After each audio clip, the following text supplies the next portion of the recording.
किन स्टॉक्स पर आपकी नजर है, कोई ट्रेड जो आप इस वक्त लेना चाहेंगे? देखिए प्रदीप, पिछले दिनों में आपको याद होगा हमने क्रूड रिलेटेड स्टॉक्स के अंदर हमें खरीदारी की सलाह दी थी। उसके अंदर अल्फा जियो बहुत अच्छे से परफॉर्म किया।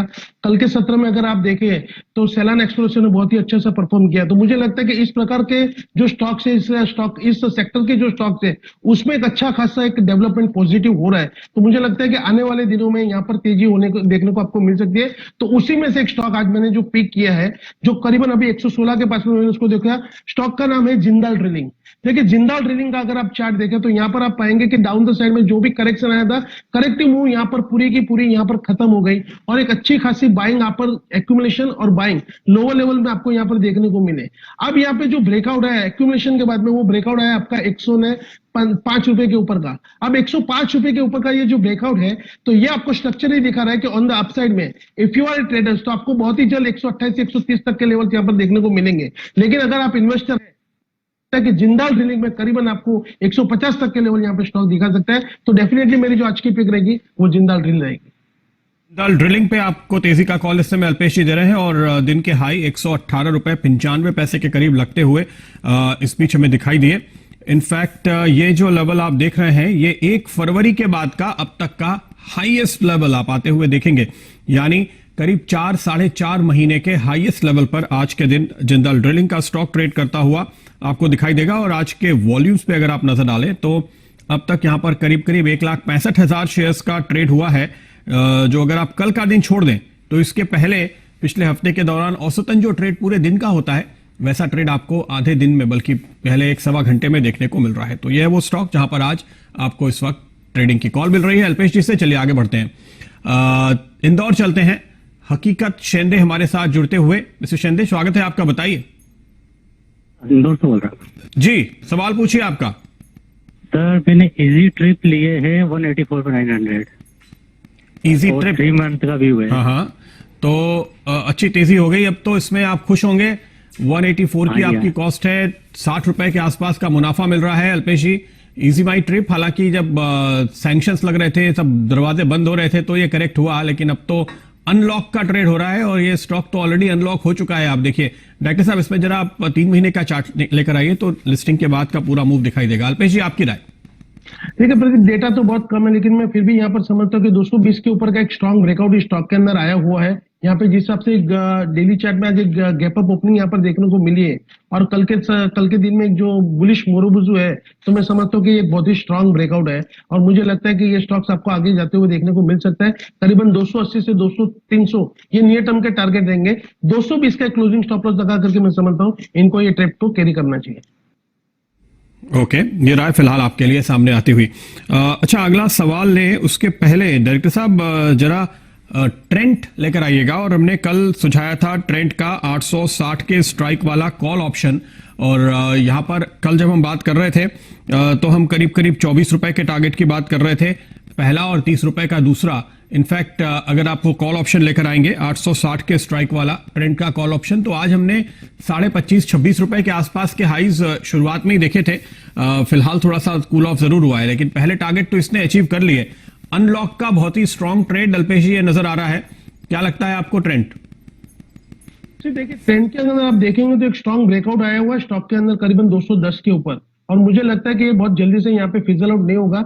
जैसे स्टॉक्स यहाँ पे देखिए अभी जो चल रहा है करीबन 830-832 के बाद में चल रहा है स्टॉक, जैसे 850 के ऊपर प्रदीप बंद हो जाएगा, इसके बाद में दूसरे 100 रुपीज की रैली लेने के लिए यहाँ पर ये स्टॉक तैयार हो जाएगा। तो यहाँ पे मैं समझता हूँ कि एक जो स्ट्रॉन्ग सपोर्टिव रेंज है वो करीबन 830 से लेकर 800 रेंज के आ रहे हैं। तो यहाँ पे कोई भी बाइंग अपॉर्चुनिटी मिलती है आपको तो यहाँ पे आप खरीदारी करिए। 790 के नीचे का स्टॉप लॉस लगाइए। 850 के ऊपर क्लोज होता है तो आप अपनी एडिशन और ज्यादा करिए on the upside target of 950 के लेवल आपको आते हुए दिखाई देंगे। डायरेक्टर साहब जरा इसको थोड़ा सा लंबा चार्ट लेकर आइए।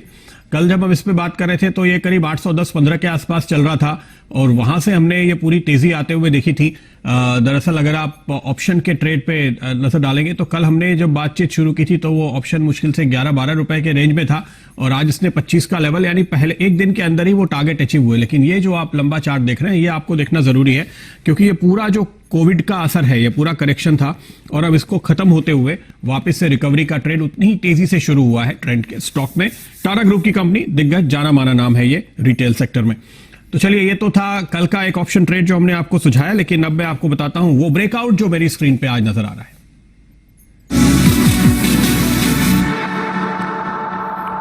और ये स्टॉक है नवकार कॉर्पोरेशन। नजर डालिए इसके चार्ट पे, इस वक्त 40 रुपए 70 पैसे के आसपास ट्रेड करता हुआ नजर आएगा। बहुत ही तगड़ा ब्रेकआउट इसमें दिखाई दिया है। और जब मैं कह रहा हूं तगड़ा ब्रेकआउट तो क्यों, क्योंकि ये स्टॉक जो कंसोलिडेशन देख रहा था करीबन 1.5 महीने का, अब वो बेस बना करके उस बेस से उस कंसोलिडेशन को ब्रेक करके बाहर निकला है। ये आप देख सकते हैं ट्रायंगुलर फॉर्मेशन में ये स्टॉक कंसोलिडेट हो रहा था, उसका डिसाइसिव ब्रेकआउट आज के दिन आपको तगड़े वॉल्यूम के साथ मिला है।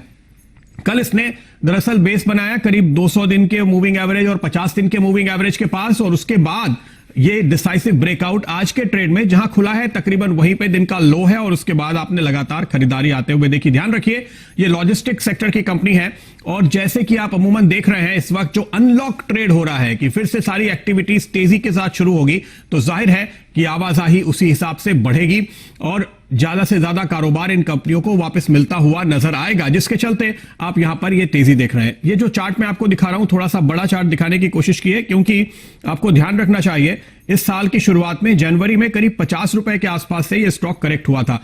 यानी अभी भी इस वक्त अगर आप देखते हैं तो जो इस साल का यानी इस कैलेंडर ईयर का हाई है वो यहां से करीब 25% ऊपर है। तो ये नीचे के लेवल पे कंसोलिडेशन का ब्रेकआउट जरूर दिख रहा है, लेकिन इसके हाई से अभी भी हम काफी ज्यादा दूर हैं। और अल्पेश जी, इसमें जो एक खास बात नजर आती है, अगर आप इसके ऊपर एक फंडामेंटल तस्वीर पे भी नजर डालें तो नवकार का ये जो स्टॉक है अभी भी यहां पर आपको दिखाई देगा कि इसका जो बुक वैल्यू है वो करीब 119 रुपए का है। वहां से आप करीब 1/3 लेवल पर इस वक्त चलते हुए नजर आ रहे हैं। और ये रेफर के नाम से ठंडे कम टेम्परेचर पे लॉजिस्टिक्स का भी काम करते हैं, जिसमें इनके पास -70 डिग्री तक टेम्परेचर मेंटेन करने की काबिलियत है। तो इस समय जो हम वैक्सीन रिलेटेड कारोबार की बात कर रहे हैं या खाने पीने की चीजों का ज्यादा से ज्यादा जो ट्रांसमिशन हो रहा है, ट्रांसपोर्टेशन हो रहा है, उसमें भी बहुत ही वेल पोजीशन्ड ये कंपनी नजर आती है। कैसा लगता है आपको चार्ट? मुझे तो ये बहुत ही जबरदस्त ब्रेकआउट बनता हुआ दिख रहा है। यहाँ पे अगर स्टॉक का देखें तो प्रदीप 39 के ऊपर का एक बहुत ही स्ट्रॉन्ग ब्रेकआउट स्टॉक के अंदर आपको यहाँ पर देखने को मिल रहा है। तो यहाँ पर जो पहला पड़ाव करीबन ये स्टॉक के अंदर जो जाएगा वो करीबन 45 तक जाएगा, और बिल्कुल सही यहाँ पर जो एक्यूमुलेशन हुआ है करीबन 30 से लेकर 39 तक की रेंज का। तो ये 9 रुपए भी अगर मैं जोड़ दूं तो 45 से लेकर 48 का जो जोन है यहाँ पर मुझे लगता है कि ट्रेडर्स को बहुत ही जल्द ये जोन यहाँ पर देखने को मिल सकता है। लेकिन अगर आप वीकली चार्ट में चले जाए तो प्रदीप 50 रुपए के ऊपर ये स्टॉक के अंदर बहुत ही एक स्ट्रॉन्ग ब्रेकआउट देख रहा है। तो मुझे लगता है कि फिर जो भी ये जो बस था ये ओवर हो जाएगा इस सेक्टर स्टॉक के लिए, और फिर आपको स्टॉक के अंदर बहुत ही एक रैली देखने को मिल सकती है। तो लोअर लेवल में जब ये स्टॉक यहाँ पर अवेलेबल है और जब आपका रिस्क टू रिवॉर्ड रेशियो आपके फेवर में आ रहा है, तो मैं समझता हूँ डेफिनेटली नवकार कॉर्प के अंदर खरीदारी करके चलना चाहिए।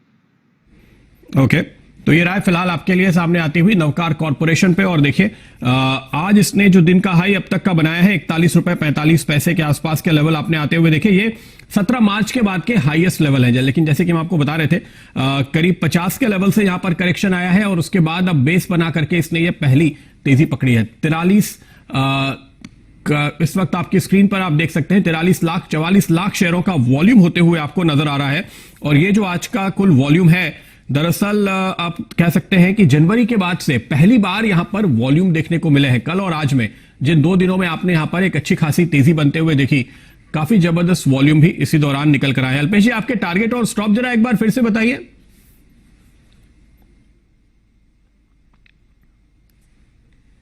हेलो प्रदीप, यहाँ पे स्टॉप लॉस मैं समझता हूँ, यहाँ पे जो स्टॉप लॉस आपका रहेगा वो 35 रुपए के नीचे का रहेगा, और जो टारगेट जो ट्रेडर्स के बन के आ रहे हैं वो करीबन 45 से 48 के जोन में है। लेकिन अगर मैं समझता हूँ कि यहाँ पे 2 दिन का डीमा का अगर मैं फुल्ली स्टॉप आउट लऊं तो यहाँ पे 30, 33, 34 का एक क्लोजिंग स्टॉप लॉस लगा करके निवेशक को यहाँ पे अपनी खरीदारी बढ़ानी चाहिए, क्योंकि 50 के ऊपर अब निकल जाएगा प्रदीप बहुत ही बड़ी सी एक रैली, मतलब ये पूरा जो स्ट्रक्चर है स्टॉक का ये पूरा का पूरा आपको बदले होते हुए यहाँ पे दिखेगा, और एक बहुत ही बड़ी सी रैली आपको यहाँ पर देखने को मिल सकती है। तो डेफिनेटली यहाँ पे मैं समझता हूँ कि स्टॉक के अंदर लोअर लेवल पे जो ये अवेलेबल है तो यहाँ पे खरीदारी करके आपको चलना चाहिए। ओके, तो ये राय फिलहाल आपके लिए सामने आती हुई दिखाई दे रही है नवकार कॉर्पोरेशन पे। टारगेट और स्टॉप लॉस 50 रुपए का टारगेट और 35 पर आपको लगाना है एक स्टॉप। चलिए अब बात करते हैं कैनरा बैंक की। चौथी तिमाही में कैनरा बैंक घाटे से मुनाफे में आ गया है, ब्याज से कमाई बढ़ी है, इसके अलावा एसेट क्वालिटी में सुधार, प्रोविजनिंग में कमी आती हुई दिखाई दे रही है। हमारे साथ कैनरा बैंक के ईडी देवाशीष मुखर्जी साहब इस समय जुड़ रहे हैं। मुखर्जी साहब, बहुत बहुत स्वागत है आपका।